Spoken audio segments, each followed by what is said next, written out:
Salve amigos, eu sou Armar Segundo e esse é o seu canal de aulas descomplicadas em enfermagem e odontologia. E a gente está seguindo agora uma nova série de aulas com base em bancas de concursos, né? A gente vai comentar aqui algumas questões específicas. Começamos com a banca IGEDUC e hoje nós iremos falar sobre a FUNCERN, a Fundação de Apoio à Educação e Tecnologia do Estado do Rio Grande do Norte. É uma banca que está vinculada ao Instituto Federal do Rio Grande do Norte. Então, assim como outras bancas, essa é uma banca vinculada a uma universidade federal, né? Então, você tem aí o IFRN, né? A FUNCERN, ela licita com muitos concursos, não só municipais, como estaduais aí na região do Rio Grande do Norte. Ela é uma importante banca e a gente vai trazer aqui algumas questões de comentários para a gente ver mais ou menos como é que os principais conteúdos relacionados à SUS, a saúde pública e, claro, a enfermagem são cobrados nessa banca em especial. Então, a gente tem aqui como sítio eletrônico o http://funcern.com.br. Você pode dar uma navegada lá no site da empresa. Você vai ver que ela trabalha com seleções, com concursos, com cursos, né? Com atividades voltadas para o ensino e para a pesquisa, né? Então, a FUNCERN é a Fundação de Apoio à Educação e ao Desenvolvimento Tecnológico do Rio Grande do Norte, é uma entidade vinculada justamente ao IFRN, né? Então, você tem aqui a vinculação ao Instituto Federal do Rio Grande do Norte, e aí ela trabalha com concurso de nível médio, concurso de nível superior. Geralmente, os editais dela compõem justamente de conteúdo de língua portuguesa, também de conhecimentos de matemática e, claro, conhecimentos específicos para cada cargo. Então é importante você estar sempre se preparando nessas três disciplinas, né? Tá revisando conceitos fundamentais de matemática, as 4 operações, além de trabalhar com conjuntos e raciocínio lógico, razão, proporção, e também antenado com os principais concursos, com os conteúdos específicos da sua área em questão, né? Então a gente não deixa de destacar aqui a legislação do SUS, né? Então a lei orgânica do SUS, a lei 8.142, as disposições para quem vai para concursos da área de saúde pública, de estratégia de saúde da família, não pode deixar de estudar a Política Nacional da Atenção Básica, e em especial aí aos colegas da enfermagem, as disposições na Lei 7.498, a Lei do Exercício Profissional, a Lei 5.905, que cria os Conselhos Regional e o Conselho Federal de Enfermagem, e claro, Código de Ética dos Profissionais de Enfermagem. A gente vai mostrar aqui como cai bastante Código de Ética nas provas da FUNCERN. Então vem com a gente, vamos conhecer mais um pouco, né? Tanto para nível médio quanto para nível superior. Na organização da prova recebe basicamente os mesmos conteúdos. A gente destaca ainda do conteúdo de informática, que também faz parte aí dentre os principais conteúdos cobrados pela banca FUNCERN, né? Então aqui está a nossa propaganda, né, do nosso cursinho preparatório. Esse cursinho funciona com aulas gravadas, também com aulas online. A gente trabalha bancas em especial e em específico, além de conteúdos de enfermagem, saúde pública e legislação do SUS. Se vocês quiserem entrar em contato com a gente, tá o nosso contato aí, o 99927-3210. Também pode entrar em contato com o rmasegundo@gmail.com. A gente também tem um grupo de WhatsApp, lá a gente divulga materiais de concursos, traz também informações sobre os principais concursos em vigência e distribui também materiais de forma gratuita, além de estar fazendo a programação do nosso cursinho, do nosso preparatório. Quero agradecer a sua presença aqui no nosso canal no YouTube, Enferodonto, aulas descomplicadas em enfermagem e odontologia, e te convido também para se inscrever, deixar seus comentários e quem sabe até compartilhar, se você gostar desse vídeo, com outros colegas aí rumo aos estudos com base nos concursos públicos. Agora vamos lá, vamos conhecer um pouquinho sobre as questões da banca FUNCERN, na Fundação de Apoio à Educação e Tecnologia. Essa banca está vinculada ao Instituto Federal do Rio Grande do Norte, é uma banca importante aí na realização de provas de concurso no estado do Rio Grande do Norte, licita com muitas prefeituras. Vamos ver aqui como é que se comporta os principais temas, a forma de abordar essas questões aí dessa banca em especial. A primeira questão fala isso aí, ó. A gente tinha recomendado que vocês estudassem a lei do exercício profissional e nós iniciamos justamente com a lei do exercício profissional. Então, diz assim: a Lei do Exercício Profissional da Enfermagem, Lei 7.498/86, dispõe que o técnico de enfermagem exerce atividades de nível médio. Desse modo, compete a este profissional, né? Então, letra A diz assim, ó: a participar da programação da assistência de enfermagem, participar da orientação e supervisão do trabalho de enfermagem em grau auxiliar e prestar cuidados de higiene e conforto ao paciente, né? Então, ao que parece, a nossa melhor resposta é a letra A. De fato, o profissional técnico de enfermagem, ele não realiza as atividades privativas da enfermagem, mas presta justamente atividades em grau auxiliar aos enfermeiros, né? Especialmente aí na assistência de enfermagem, na orientação e supervisão, na execução de cuidados de higiene e conforto ao paciente. A letra B diz assim, ó: realizar a consulta de enfermagem, né? Então, nós sabemos, conforme a Lei 7.498, que consulta de enfermagem é atividade privativa do enfermeiro, né? Então, a letra B já está incorreta por esta informação. A letra C diz assim, ó: participar da programação da assistência de enfermagem, e em seguida diz dirigir órgão de enfermagem integrante da estrutura básica da instituição de saúde, pública ou privada, e chefia do serviço da unidade de enfermagem, além de prestar cuidados de higiene e conforto ao paciente. Gente, direção do órgão de enfermagem e também das suas unidades é atividade privativa dos enfermeiros, né? Então, a letra C também está inválida por causa disso aí. A letra D diz assim, ó: participar da orientação e supervisão do trabalho de enfermagem em grau auxiliar. Os técnicos de enfermagem, eles trabalham em grau auxiliar e sob supervisão dos colegas enfermeiros, né? Além disso, prestar assistência parturiente ao parto normal e participar da programação da assistência de enfermagem. A realização da assistência a parturiente ao parto normal já é uma atividade dos enfermeiros enquanto integrante de uma equipe de saúde, né? A participar da programação da assistência de enfermagem em grau auxiliar é a atribuição dos técnicos e auxiliares de enfermagem. Então, agora, essa informação aqui é muito pertinente para a gente deixar a letra D como incorreta, né? Realizar a atividade consulta de enfermagem, que isso é uma atividade privativa do enfermeiro. Então, a gente destaca aqui a assistência à parturiente e ao parto normal como atividade privativa dos enfermeiros como integrante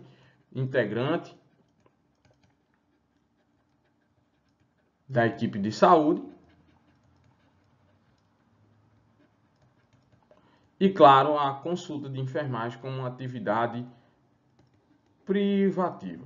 Então, a gente deixa uma recomendação aos nobres estudantes que, quando forem estudar a legislação do exercício profissional, não estudem apenas a legislação específica do seu cargo, estude a lei de uma forma geral, porque isso vai te dar maturidade, não só profissional, mas também como resolver as questões de forma mais eficiente, de uma forma mais objetiva, especialmente uma questão dessa aí que a gente poderia eliminar, destacando aí as atividades privativas do enfermeiro e, claro, aí chegando ao denominador das atividades dos técnicos de enfermagem. Então, a resposta que melhor satisfaz essa questão é a letra A. Vamos a mais uma questão.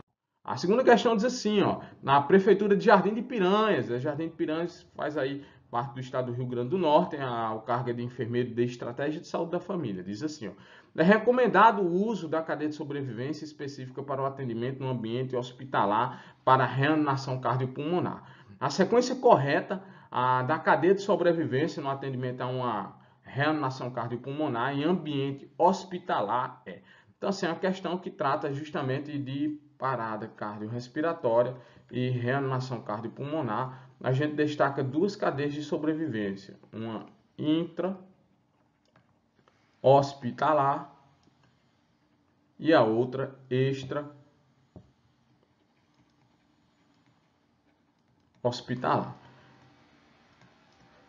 Essas cadeias, né, elas são com base na Associação Americana do Coração, protocolo de 2020, né? Então, é uma questão bem atual e você vê que é uma questão de urgência e emergência que caiu numa prova de estratégia de saúde da família. Então, aí dá a importância de você ter uma seletividade, ter uma maturidade no estudo dos seus conhecimentos específicos e tentar estudar o máximo possível de questões previstas, né, de assuntos previstos no seu edital. Então, a questão aqui fala de reanimação cardiopulmonar de cadeia de sobrevivência com relação ao ambiente hospitalar, né? Então, você tem como elos, né, são chamados os elos das cadeias de sobrevivência, né? E a ausência de um elo desse vai diminuindo as chances de sobrevivência dessa vítima, né? Então, vou tentar identificar aqui a alternativa que melhor satisfaz, né, de forma correta a cadeia de sobrevivência no ambiente hospitalar. A letra A diz assim: reconhecimento e acionamento do serviço de emergência, né? Então, esse primeiro ponto aqui, né, de reconhecimento e acionamento do serviço de emergência, ela está presente na cadeia extra-hospitalar. É quando um profissional de saúde ou um leigo reconhece aquela vítima que não respira, que está inconsciente, que não tem pulsação, né? E aciona o serviço de urgência e emergência, né? Então, na cadeia intra-hospitalar, no ambiente hospitalar, essa monitoração ela já faz parte do contínuo dos profissionais. Por isso que se recomenda, ao invés disso, a vigilância e prevenção de PCR. Então, ó, vigilância e prevenção de PCR está na letra C, né? Então, já é uma informação importante para a gente tentar resolver essa questão. Mas vamos ver. A letra A ainda diz assim, ó, reanimação imediata de alta qualidade. Então, esse item aqui está presente tanto na cadeia intra-hospitalar como na extra-hospitalar. Não existe reanimação cardiopulmonar sem compressões torácicas e ventilações de resgate, né? Então, o item 2 está correto, mas a gente já torna aqui a letra A inválida pelo primeiro item, né? Rápida desfibrilação, né? Então, é outro importante elo da cadeia de sobrevivência. Ele também está presente na cadeia de sobrevivência intra e extra-hospitalar. Então, reanimar e desfibrilar aí com os ritmos chocáveis, né? Ataque cardíaco ventricular e também a fibrilação ventricular, os passos que também nós temos outros ritmos que não são chocáveis, como a atividade elétrica sem pulso e, claro, a sistolia, né? O item, caminhando ainda na letra A, diz assim, serviços básicos e avançados de emergência. Isso aqui não tem na cadeia intra, nem na cadeia extra-hospitalar. O que temos é justamente o suporte avançado de vida, né? Que ele já fala aqui, suporte avançado de vida e cuidados pós-PCR. Então, isso também está na cadeia intra e extra-hospitalar. De uma forma geral, o primeiro item que se encontra na cadeia em ambiente hospitalar é justamente vigilância e prevenção. Por isso que a gente já pode também descartar a letra B, que fala assim, ó, reconhecimento e acionamento do serviço médico de emergência, e mais ainda, que a gente descarta essa inversão, né? Você não pode desfibrilar antes de realizar as compressões torácicas e, claro, as ventilações. Então, a reanimação cardiopulmonar imediata de alta qualidade, ela é antes da atividade de desfibrilação elétrica do paciente. Então, também está incorreta a letra B por isso aí. A letra C diz assim, ó, vigilância e prevenção, reconhecimento e acionamento do serviço médico de emergência, isso também está presente na cadeia intra e extra-hospitalar, especialmente na cadeia intra-hospitalar. E aí fala mais ainda, ó, serviços médicos básicos e avançados de emergência, rápida desfibrilação e reanimação cardiopulmonar de alta qualidade. Então, ó, se você tivesse em dúvida com relação a isso aqui, mas voltaria a nossa observação, né, da desfibrilação antes da reanimação cardiopulmonar de alta qualidade. Então, a reanimação, as compressões torácicas, elas precedem a atividade do choque elétrico, né? Então, a letra C também está inválida. E aí, só nos restou a letra D, né? Vamos, então, conferir aqui se a letra D está totalmente correta, né? Vigilância e prevenção, esse é o primeiro elo. Reconhecimento e acionamento do serviço médico de emergência, ou seja, chama o pessoal da UTI ou do suporte para realização de reanimação cardiopulmonar. Então, isso também está correto. Tá? A reanimação imediata, né, de alta qualidade, as compressões, 30 compressões para 2 ventilações, mínimo de 100 a 120 compressões por minuto, né? Isso também está correto. A rápida desfibrilação, o suporte de vida e os cuidados pós-PCR. Então, todos esses elementos eles estão presentes na cadeia intra-hospitalar, justamente aí de reanimação na parada cardiorrespiratória. Então, a resposta da nossa segunda questão é a letra D. Vamos a mais uma questão da banca FUNCERN, né? A terceira questão fala justamente de lei do exercício profissional. Então, diz assim, A Lei do Exercício Profissional de Enfermagem, a Lei 7.498/86, dispõe sobre a atividade do enfermeiro, cabendo-lhe realizar. Então, aqui as atividades do enfermeiro. Letra A diz assim, ó, consulta de enfermagem, né, e prescrição de medicamentos. Gente, a consulta de enfermagem é realizada, né, pela atividade dos enfermeiros, é uma atividade privativa, né?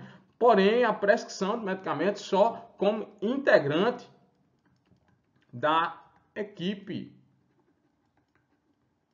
de saúde, né? Então a gente vai tornar ela inválida porque está incompleta, né? Cuidados diretos de enfermagem a pacientes graves com risco de vida também são atividades de enfermagem privativas, né? Então, letra A está incorreta por uma informação incompleta, né? A letra B diz assim, ó, são atividades do enfermeiro, né? Consulta de enfermagem como atividade privativa, assim, assistência a clientes em trabalho de parto distócito. Gente, trabalho de parto só o que, ó?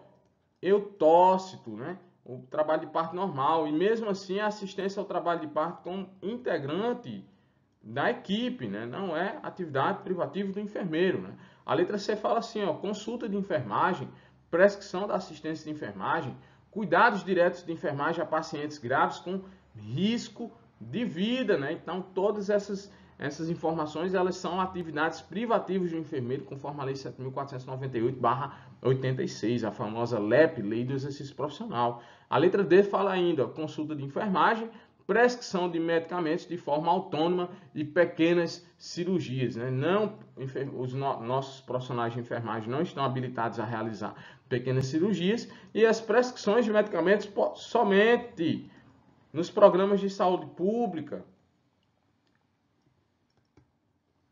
ou em rotina na instituição.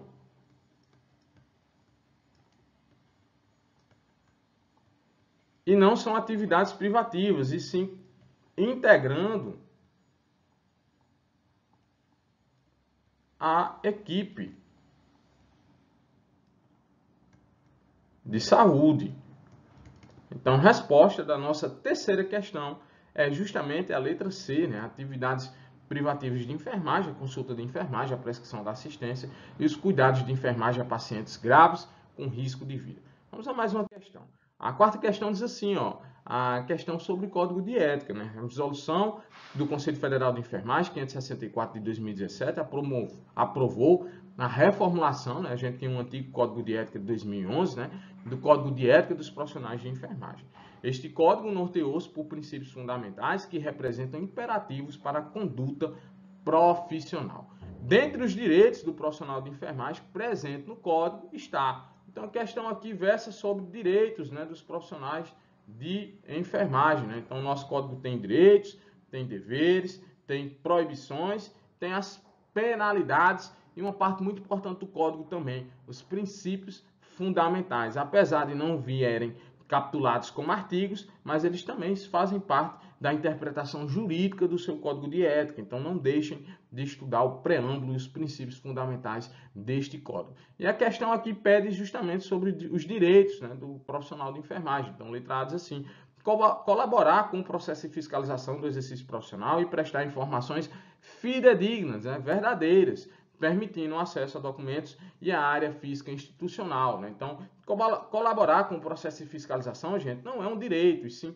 um dever dos profissionais de enfermagem, né? Inclusive, permitindo o acesso aos documentos em área física institucional. Então, isso aí é a função de fiscalização dos conselhos regionais de enfermagem, e os profissionais de enfermagem devem colaborar com esse processo fiscalizatório. Então, a letra A não é um direito, e sim um dever. A letra B diz assim, prestar assistência de enfermagem em condições que ofereçam segurança, mesmo em caso da suspensão das atividades profissionais decorrentes de movimentos reivindicatórios da categoria. Digamos que você esteja num movimento de greve, né, num movimento de paralisação, suspendeu suas atividades temporariamente. Então, é dever dos profissionais de enfermagem, mesmo que estejam em movimentos reivindicatórios, prestar uma assistência de enfermagem em condições que ofereçam segurança, ou seja, dimensionar os profissionais de enfermagem para dar continuidade à assistência de enfermagem de forma segura, né, para não causar prejuízo à população que necessita desses cuidados, né? Então isso aí não é um direito e sim também um dever previsto no nosso Código de Ética, né? A letra C diz assim: ter acesso às informações relacionadas à pessoa, família e coletividade necessárias ao exercício profissional. Então, de fato, a letra C é um direito previsto, né, no nosso Código de Ética, está lá nos primeiros artigos deste código, né? Então, a resposta que melhor satisfaz a quarta questão é a letra C. Na quinta questão ainda diz assim: provocar, cooperar ou ser conivente, né, ou omisso diante de qualquer forma ou tipo de violência contra a pessoa, família ou coletividade, quando no exercício da profissão. Isso, gente, não é direito, nem é dever, isso é uma proibição aos profissionais de enfermagem a cooperar ou promover qualquer violência contra a pessoa, família ou coletividade. Então, a resposta à nossa quarta questão, de fato, é a letra C. Vamos a mais uma questão. A quinta questão diz assim, né? Banca Funcer, Jardim de Piranhas, né? A estratégia de consultório na rua foi estabelecida pela Política Nacional da Atenção Básica 2017 e visa ampliar o acesso à população em situação de rua nos serviços de saúde, ofertando de maneira mais oportuna a atenção integral à saúde da população, a esse grupo populacional, né, do qual se encontra em condições de vulnerabilidade com vínculos familiares interrompidos ou fragilizados. Sobre essa estratégia é assertivo que tem que é a informação correta, né? Então, fala sobre a Política Nacional da Atenção Básica, a estratégia de consultório de rua está nessa PNAB. Além disso, também tem grupos específicos, como a estratégia prisional, populações ribeirinhas, fluviais, né? E fora as modalidades mais comuns de atenção básica, como a estratégia de saúde da família, equipes de atenção básica, a estratégia de agentes comunitários de saúde. Então, vale a pena dar uma revisada sobre Política Nacional da Atenção Básica, e você tem aula sobre a PNAB aqui no Enferodonto, no nosso canal no YouTube. Você tem aula sobre Código de Ética, você tem aula sobre a Lei do Exercício Profissional, você tem aula sobre reanimação cardiopulmonar e você tem aula também sobre a Política Nacional de Atenção Básica. Então, que é a informação correta, né? A letra diz assim: no agente social, atente para esse nome, né? O agente social é um indivíduo que está presente na estratégia de consultório de rua, né? Quando houver, será considerado equivalente ao profissional de nível fundamental. Gente, está incorreto, né? Nível médio, né? O agente social, ele é um profissional que tem características de agente comunitário de saúde e também de assistente social, né? Então, ele trabalha com as vulnerabilidades sociais, psicológicas, físicas, ou seja, assistência a essas pessoas em condição de moradores de rua, né? A Helene diz assim: não devem ter experiência prévia em atenção às pessoas em situação de rua, pelo contrário, né? Então, ele deve ter essa experiência social aí, por isso que ele navega no âmbito em nível médio, né, de um profissional parecido com um agente comunitário de saúde, mas também parecido com um assistente social. A letra B diz assim: as equipes de consultório de rua cumprirão carga horária mínima de 40 horas semanais. Gente, conforme a Política Nacional da Atenção Básica, os consultórios de rua eles trabalham com uma modalidade de atendimento diferenciada, inclusive com horários diferenciados da atenção básica convencional, que funciona de 7 às 11 horas, de 13 às 17 horas, pelo menos 8 horas por dia, 5 dias na semana, mas a carga horária do pessoal de consultório de rua é 30 horas semanais. Geralmente esses profissionais realizam atividades no final da tarde, iniciando à noite, ou no período mais cedo, né, começando aí nas primeiras horas do dia, devido a justamente a movimentação dos grupos que vivem em situação de rua, né? Então eles se adequam às condições desses grupos populacionais. Então a letra B está incorreta com relação a isso aí. Ele diz ainda mais assim: e o horário de funcionamento deverá ser preferencialmente no período diurno e nos dias da semana, né? Então, isso aí também está correto. O que ele erra aí é justamente na majoração da jornada de trabalho. A letra C diz assim: as equipes dos consultórios de rua, né, na rua, atuam na assistência especializada às pessoas que moram em situação de rua, ofertando serviços médicos ambulatoriais e odontológicos móveis e não se vinculando às atividades de atenção básica em geral. Gente, a estratégia de consultório de rua, ela se vincula à atenção básica, né, à atenção primária à saúde, né? Então isso está falso, né? E a letra D diz assim: as equipes de consultório de rua integram o componente da atenção básica na rede de atenção psicossocial e desenvolvem ações de atenção básica segundo a Política Nacional da Atenção Básica, né? Então a resposta que melhor satisfaz a quinta questão, de fato, é a letra D. Vamos a mais uma questão, né? A sexta questão é da Prefeitura de Apodi, Rio Grande do Norte. Diz assim: a enfermagem é comprometida com a produção e gestão do cuidado prestado nos diferentes contextos socioambientais e culturais em resposta às necessidades da pessoa, família e coletividade. De acordo com o Código de Ética do Profissional de Enfermagem, é uma proibição. Então, a gente já fez questões sobre deveres, já fizemos questões sobre direitos, agora uma questão sobre proibição, né? Então, letra A diz assim: negar assistência de enfermagem em situações de urgência, emergência e epidemia, desastre e catástrofe, desde que não ofereça risco à integridade física do profissional. Então, a resposta da nossa sexta questão, de fato, é a letra A. Está proibido, né, aos profissionais de enfermagem negar uma assistência de enfermagem em uma situação de urgência e emergência, né? Isso aí é o princípio da omissão de socorro, né? Então, mesmo que você não preste o socorro, mas você tem o dever de agir acionando o serviço que poderá prestar ali a melhor assistência àquela vítima, né? Então, a resposta é a letra A. A letra B diz assim: é proibido aceitar somente encargos ou atribuições quando o profissional se julgar técnico, científico ou legalmente apto para o desempenho seguro para si e para o trem. Então, isso é um direito, né? Então, na verdade, ele só deve aceitar os encargos, né? Na verdade, isso é um dever, né? Ou atribuições quando se julgar capaz tecnicamente, cientificamente e legalmente para exercer de forma segura esse cargo. Então, na verdade, isso aqui é um dever, né? Somente aceitar, né, os cargos quando tiver segurança para tal exercício, né? A letra C diz assim: negar-se a ser filmado, fotografado e exposto em mídias sociais durante o desempenho de suas atividades profissionais. Gente, isso não é uma proibição, isso é um direito, né? Então você tem o direito de se negar a ser filmado, né? Isso é um direito de imagem, né, dos profissionais, que agora é contemplado na reformulação do Código de Ética em 2017. Né? E a letra D diz assim: abster-se de revelar informações confidenciais que tenha, né, conhecimento em razão do seu exercício profissional. Isso também é um direito, né?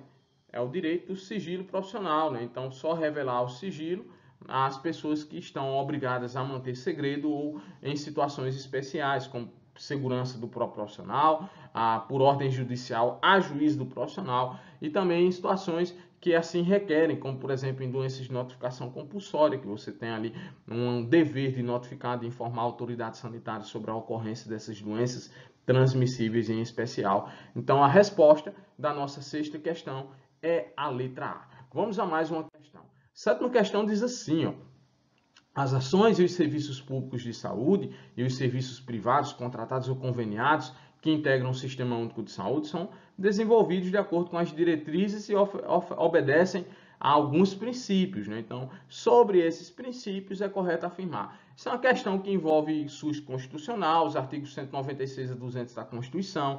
É uma questão que envolve a Lei 8080/90, ou seja, a Lei Orgânica da Saúde, e também a Lei 8.142/90. Então, você tem aqui uma questão que envolve esses assuntos e doutrina do Sistema Único de Saúde. Então, ele quer, a respeito dos princípios, a informação correta, né? Letra A diz assim: no princípio da equidade, os serviços devem se organizar em níveis crescentes de complexidade, circunscritos a uma determinada área geográfica, planejados a partir de critérios epidemiológicos e com definição e conhecimento da população a ser atendida. Gente, o princípio da equidade é justiça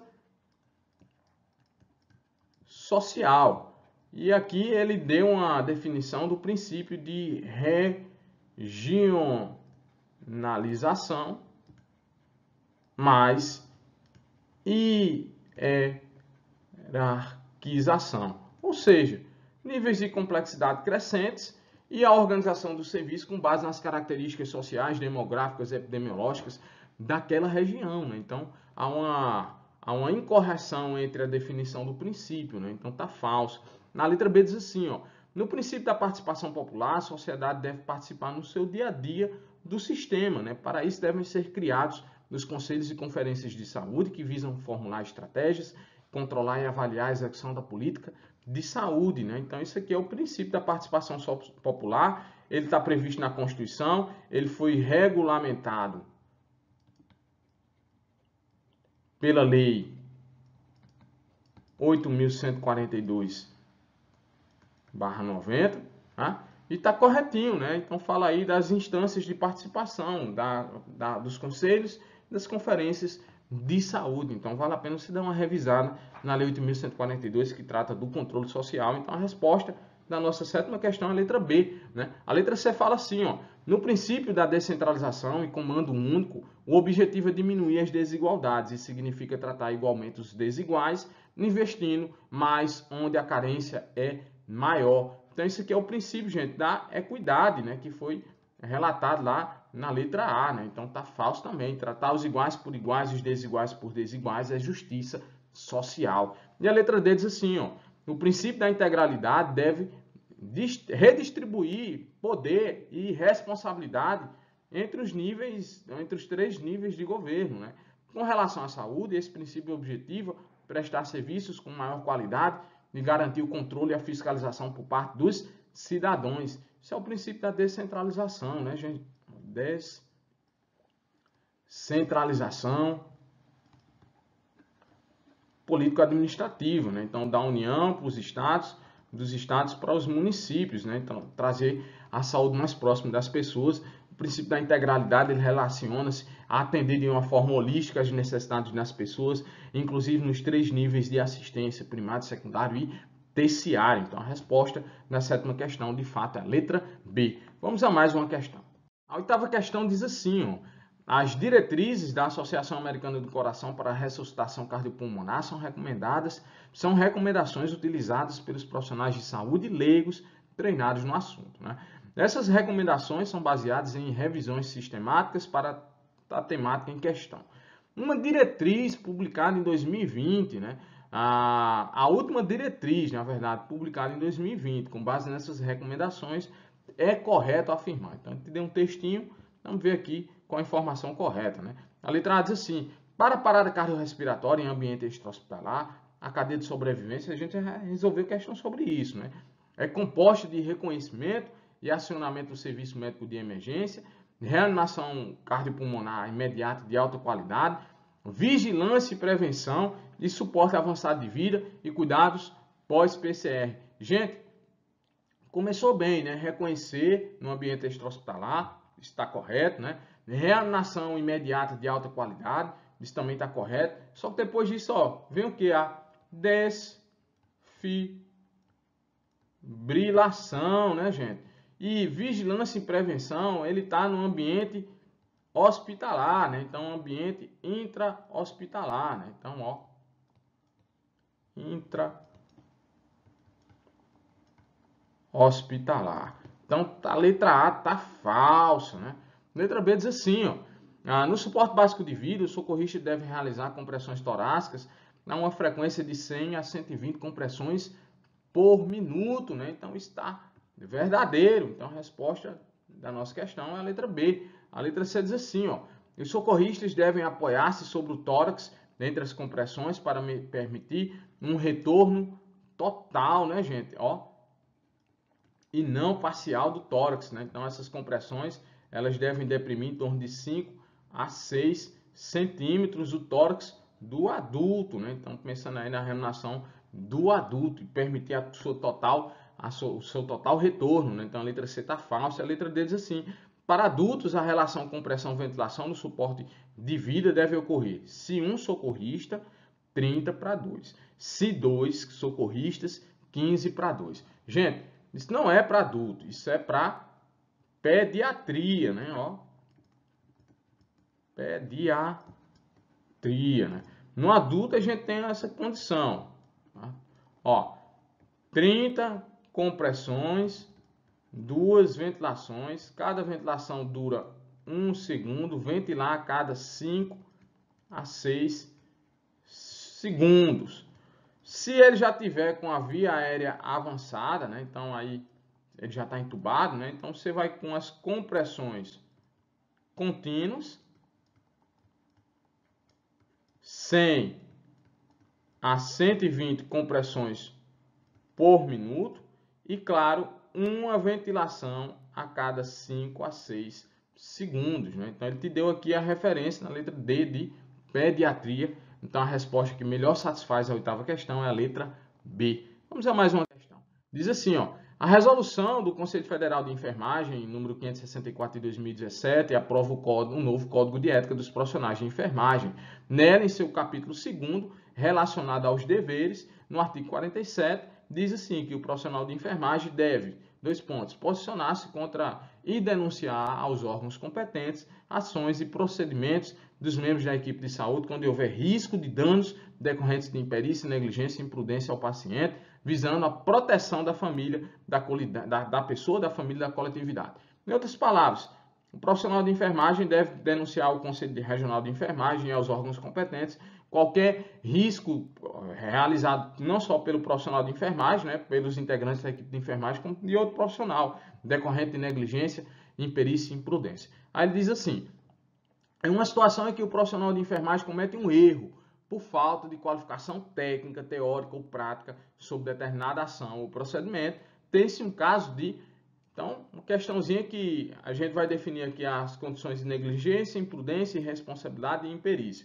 Claro que se você não é capaz, não sabe a técnica, não tem o conhecimento, não tem a habilidade, você está sendo o quê? Imperito, né? Então, quando se fala justamente da falta de qualificação técnica ou da habilidade para realizar determinado procedimento ou área do conhecimento, você está sendo imperito, né?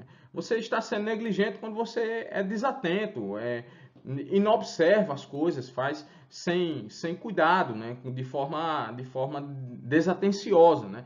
Você está sendo imprudente quando, apesar de saber que você está fazendo uma coisa errada, você insiste no erro, assumindo os riscos, né, de causar ou não um dano àquela pessoa, né? Então, a imprudência, a negligência, não é uma ação de forma desatenciosa, sem intenção, e a imprudência é quando você, além de saber dessa desatenção, você realiza de forma intencional. Então, aqui a gente tem essa como a principal diferença básica entre negligência e imprudência, né, que a gente não tem essa condição de responsabilidade, mas sim uma condição de imperícia, porque o profissional não tem justamente a qualificação técnica, teórica ou prática para determinada ação ou procedimento. Então, a resposta que melhor satisfaz a 9ª questão é a letra D. Vamos a mais uma questão. A 10ª questão, né, diz assim, a Lei 8080, de 19 de setembro de 1990, dispõe sobre as condições para a promoção, proteção e recuperação da saúde, a organização e o funcionamento dos serviços correspondentes e dá outras providências. Entre os princípios e diretrizes do Sistema Único de Saúde estão, então, aqui, questão bem específica da Lei 8080/90, que fala sobre princípios e diretrizes, né? Então, letra A diz assim, preservação da autonomia do Estado na defesa de sua integridade física e moral. Gente, é a preservação das pessoas, né, e não do Estado, né? Então, se ele quer a informação correta, a letra A está falsa, né?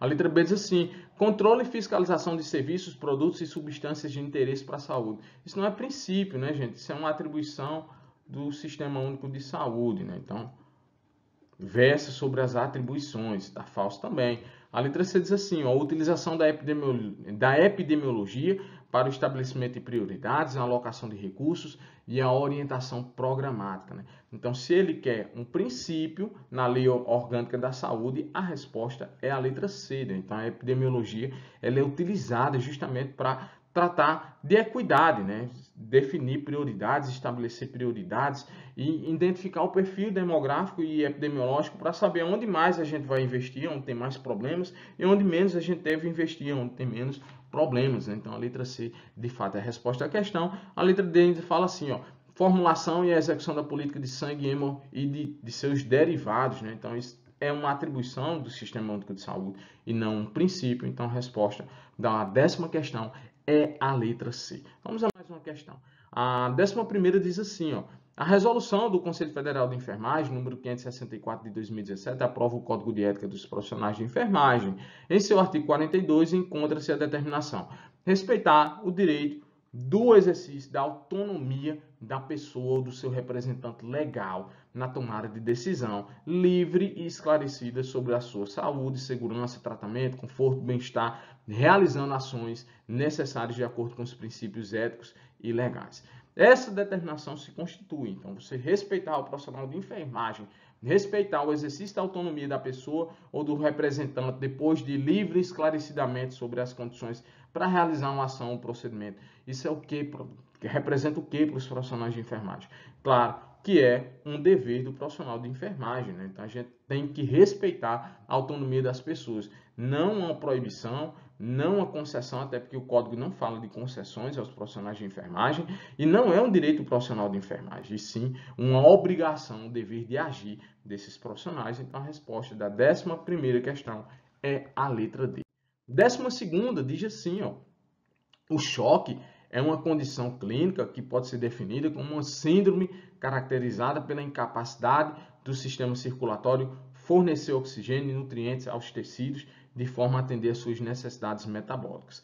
Os tipos de choques classificados como distributivos são... Então, aqui é uma questão de revisão de choque circulatório, né? Então, a gente já tem esse trabalho no nosso preparatório para cursinhos, né? Então, choques circulatórios.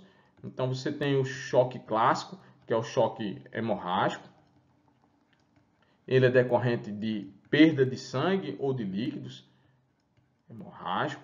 Você tem o choque cardiogênico, está relacionado a problemas intrínsecos ou extrínsecos, ou seja, dentro ou fora do coração, né? E aí a gente tem o obstrutivo e também o externo, que é o famoso choque cardiogênico clássico, né? E aí você tem os choques distributivos, né? E dentro dos choques distributivos a gente classifica eles como anafilático, é uma reação alérgica, né? Mediada aí por mediadores químicos como as imunoglobulinas, né? Ele causa um aumento da permeabilidade dos vasos, e por isso que acontece o edema de glote. Nós temos também o séptico, né? Então, um choque relacionado a processos infecciosos e, claro, inflamatórios.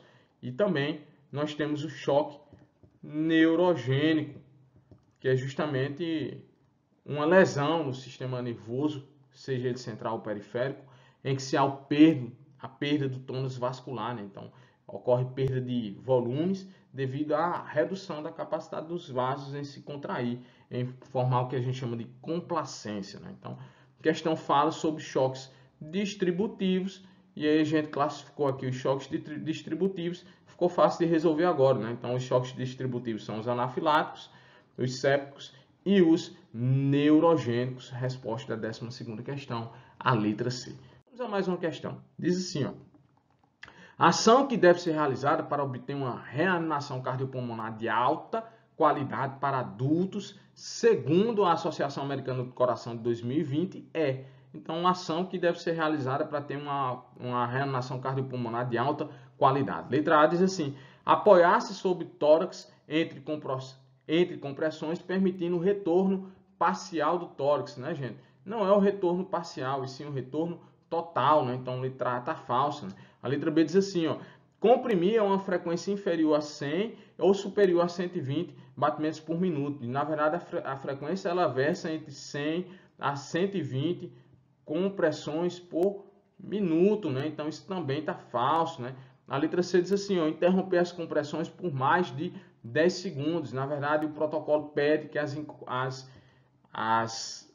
interrupções, né, sejam mínimas e inferiores a 10 segundos, né? Então, lembrando que o paciente deve ser reavaliado, né? Então, checar aí o pulso a cada 2 minutos, né, gente? Então, a letra C também está falsa, só restou o quê? A letra D, que é a correta, né? Diz aqui, ó, minimizar as interrupções nas compressões, né? E se houver, que elas não sejam maiores que 10 segundos, né? Então, a resposta na 13ª questão, letra D. Vamos a mais uma questão, diz assim, ó: a atenção básica é desenvolvida com o mais alto grau de descentralização e capilaridade, ocorrendo no local mais próximo de vida das pessoas. Segundo a Política Nacional da Atenção Básica, as equipes de atenção básica, compostas por profissionais de saúde, com responsabilidade exclusiva de articular de prestar atenção integral à saúde das pessoas em situação de rua, né?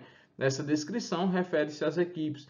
Então, vale a pena você dar uma revisada lá sobre a Política Nacional da Atenção Básica, porque cai bastante aí nas provas da FUNSERN, né? E quando a gente fala de equipes voltadas para as pessoas em situação de rua, a gente está falando de quem, gente?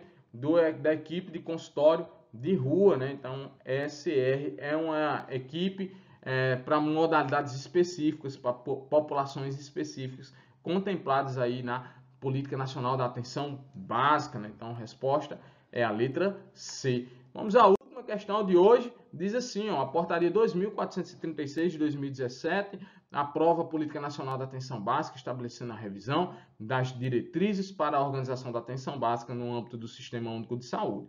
Sobre a PENAB, é correto afirmar. Então, letra A diz assim, recomenda-se que as unidades básicas de saúde funcionem com carga horária mínima de 20 horas semanais, no mínimo 3 dias na semana, em 10 meses no ano.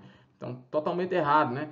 As unidades, elas funcionam 40 horas semanais, 5 dias na semana e o que, ó? 12 meses no ano, né? Então, se você quer a informação correta, a letra A está falsa.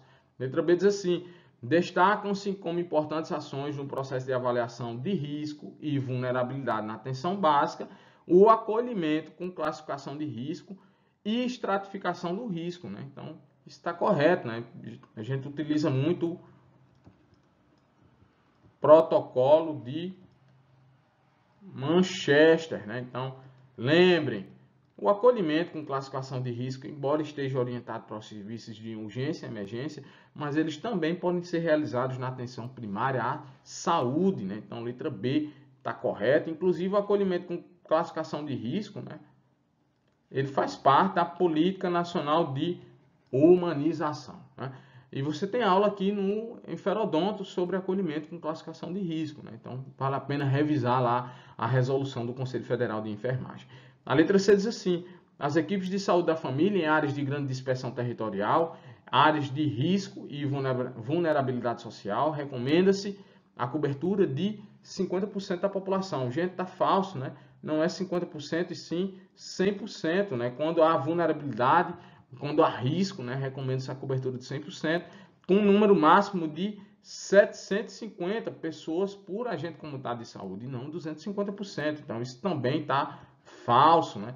E a letra D diz assim, ó, é a atribuição do técnico de enfermagem na atenção básica realizar consultas clínicas, pequenos procedimentos cirúrgicos e atividades em grupo na unidade básica de saúde. Gente, consulta clínica e procedimento, né, é atribuição específica do médico, né? Então, a letra D também está incorreta. Na 15ª questão, a resposta de fato é a letra B. E essa foi uma revisão, a gente mostrou aqui algumas questões específicas da banca FUNSERN, né? Ela faz parte do Instituto Federal do Rio Grande do Norte, é uma banca que trabalha muito aí no estado do Rio Grande do Norte. Se você vai fazer prova dessa banca, não deixe de estudar português, não deixe de estudar matemática, revisar aí os principais conteúdos de conjuntos, operações, regra de 3, juros e raciocínio lógico. Não deixe de estudar informática, os assuntos de hardware, de segurança de informação, protocolos, navegadores e, tá, é claro, os operacionais do Microsoft e do BR Office, né? Então você tem ali o Word, o Writer, o Calc, o Excel. Então não deixe de dar uma revisada sobre isso e também os assuntos específicos de sua categoria em especial. A gente aqui está falando da enfermagem, então a gente trouxe aqui algumas questões de código de ética, de lei do exercício profissional. Então a gente não deixa de contemplar essas informações. Um forte abraço. Não deixa, gente, de se inscrever no nosso canal Enferodonto, aulas descomplicadas em enfermagem e odontologia. Se quiser fazer parte do nosso grupo de WhatsApp, a gente tem informações lá. E também, ó, você acha agora os cursos, né, no Hotmart. Então você tem lá cursos para a gente realizar. Então dá uma olhada lá no hotmart.com, coloca o nome RMAR segundo, ou você pode botar o nome, ó, preparatório para concursos públicos em enfermagem. Vai aparecer lá os nossos cursos, num preço que cabe no seu bolso. Então, forte abraço e bons estudos. Fiquem com Deus. E aí galera, se você gostou do vídeo, então não deixa de se inscrever no canal, ativar o sininho, deixar seu like, seus comentários. Isso vai ajudar bastante a nós do canal trabalharmos para mais conteúdos em Ferodonto com vocês, aulas descomplicadas.